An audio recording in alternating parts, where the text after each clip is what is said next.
Good evening. Welcome to We the People Prepping. This is Dan. How are you doing tonight? But before I get started, I want to thank Carol Millar for her donation. She's the first person to donate to my channel thus far. I really do appreciate the donation, Carol. Anyhow, with that out of the way,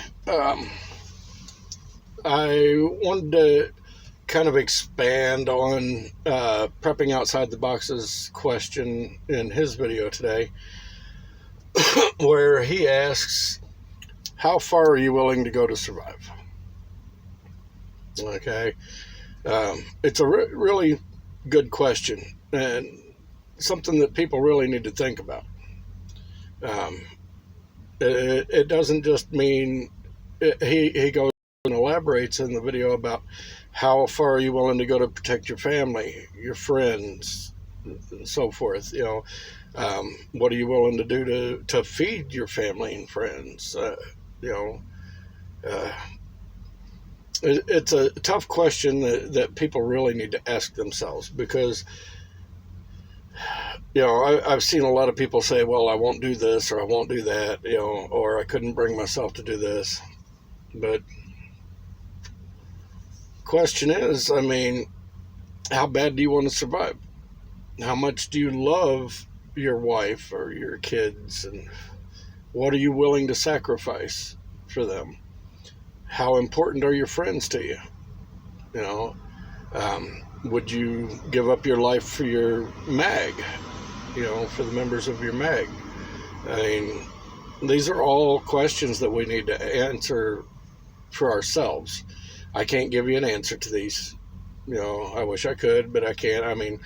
I can give you my answers, but I couldn't answer for each and every one of you out there, because everybody has their limits. Some people, some people say that they won't break their morals, but really, when all bets are off and it's all hit the fan, how important are your morals to you?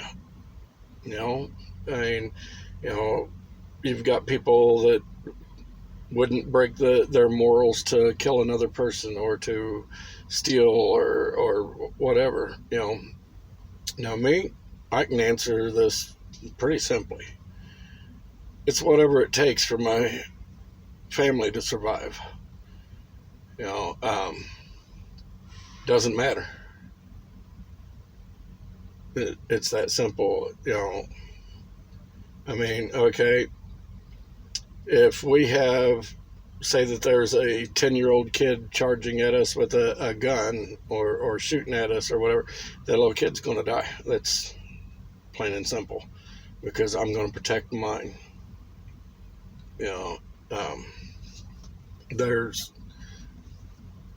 I have no qualms about it,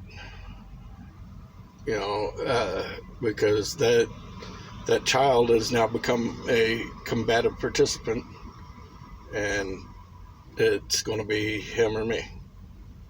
And I'm not going to let anything happen to my family. I will gladly lay down my life for him. My mag, the same way. My mag is part of my family. I train with these people. I've been friends with most of these people for a long time. We are family. Yes, I will, and many of them will lay down our lives for each other. There's not anything that I could really think of, as far as my morals goes, that I wouldn't be willing to part with in order to survive and for my family to survive. Now, I've told people before, I have no qualms about dying. I've lived a good, long life. Death is just the next step. We're all going to die eventually. Now,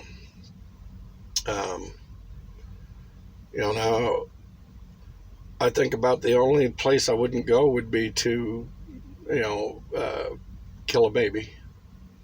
That's about it. I mean, I couldn't bring myself to do that.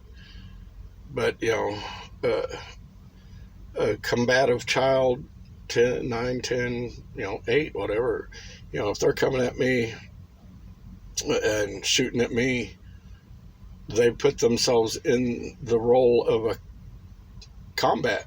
And, I will treat them just like I would any other combative opponent. Yeah, I got no problem stealing if it means that my family survives. You know, and a lot of you may be looking at me like, well, I couldn't do that. But think about it. It's you or them. Okay? It's your family or them. I will do what is necessary to ensure that my family survives. Okay? And if I have family members that are on the opposite side, and that means that they become combative, if it comes down to it, between their life or my wife and kids, well, they've just forfeited their life.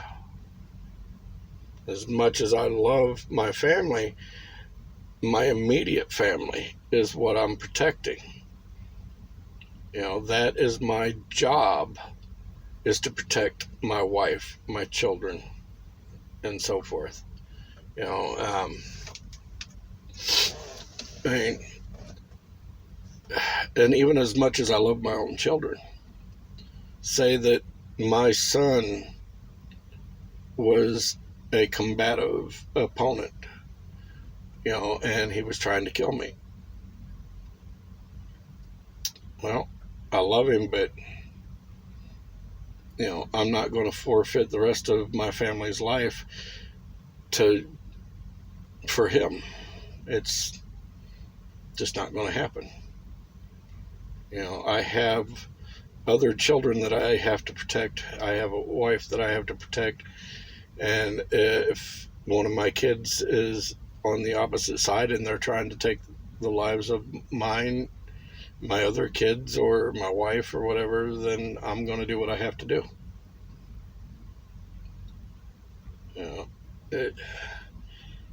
It's not something that I relish the thought of. It's not something I would want to do. But in a total SHTF situation, if it comes down to it, I mean, these are the things that I will do. It's, it's a hard decision to make. And I'm sure it would screw me up even worse than I already am.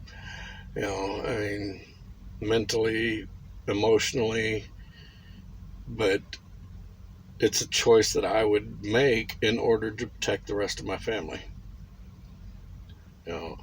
And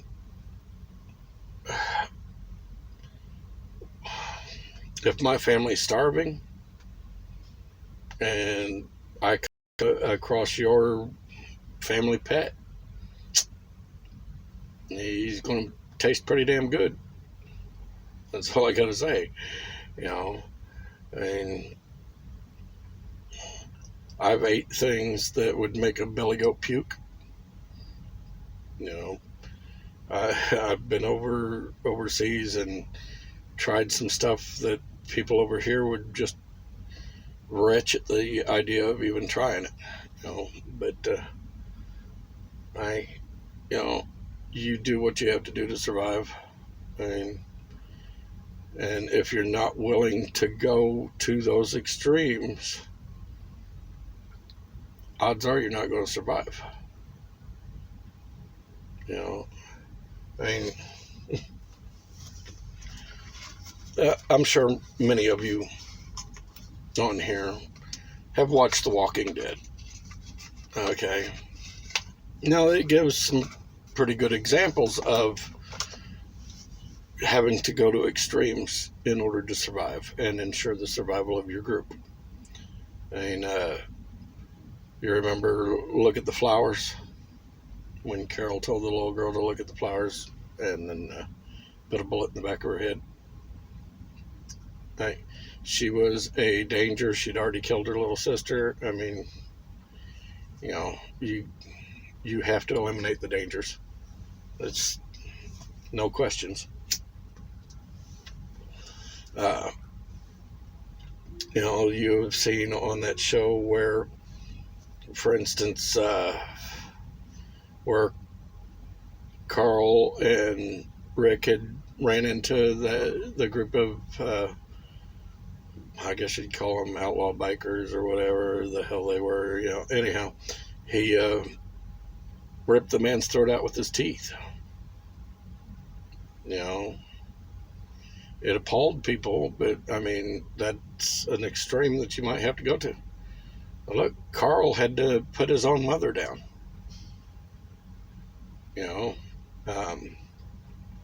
There's just, you never know what you can do unless you're faced with it, or what you will do unless you're faced with it. And I've been faced with a lot of situations where I've done things that I didn't think I could do because they were against who I am. But when it came down to the other person or me, I was going to ensure that I survived. So each one of you needs to sit down and think long and hard. What would I do? How far am I willing to go? Am I willing to sacrifice myself for my friends and family? What extremes would I go to protect my loved ones? It's just, I know that there's going to be a lot of people that'll say that they would do this or that, or that they wouldn't do this or that. But imagine yourself actually in the scenario. I mean, it's not an easy thing to imagine, but try to put yourself in the scenario of kill or be killed. Break your morals or die. You'd be surprised what you might come up with. Anyhow, this has been Dan with We the People Prepping. If you like my content, please hit the subscribe button. Share my content with others. Give me a thumbs up or a thumbs down. It doesn't make any difference to me. Ring the little bell icon so it notifies you whenever I upload a new video. If you have any questions, comments, whatever that you want to talk to me privately, feel free to email me. My email will be in the description. If you'd like to support my channel, there will be links in the description as well. On a side note, I'm going to attach a little video. Now, this has to do with a little bit with food shortages going on. 3 times this week already, I've stopped at restaurants to get something to eat out here on the road, and been told, well, we're out of that. We don't have that. We're out of that. We're out of this. We're out of that. Tonight I went into Subway, ordered a protein bowl, a salad, and, well, you'll see in the video. But anyhow, the boy behind the counter, he didn't charge me for what he gave me, but you'll see it after this. So, y'all have a good night. God bless. Stay safe. Bye.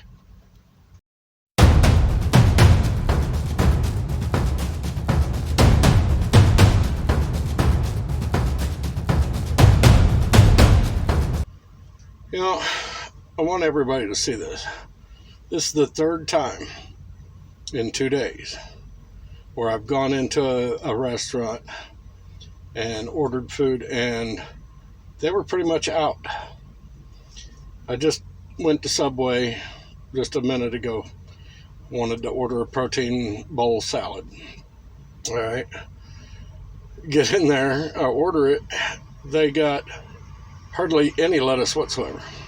Had one tomato, no cucumbers. They had a few green peppers, but look at, I'll show you this. Just opened it. Look at how little of anything is in this thing. Okay. No, I got one tomato in here, some shredded cheese, lettuce, and then the meat. Okay. Earlier this morning, I went to a Hardee's to get breakfast sandwiches. They were out of ham, and they were out of sourdough bread. You know, okay, so I had to switch up my order. I tried to order biscuits and gravy. Didn't have no biscuits. They had the gravy, no biscuits. What the hell's going on here? You know, I mean, are we starting to see that food shortage yet? I am.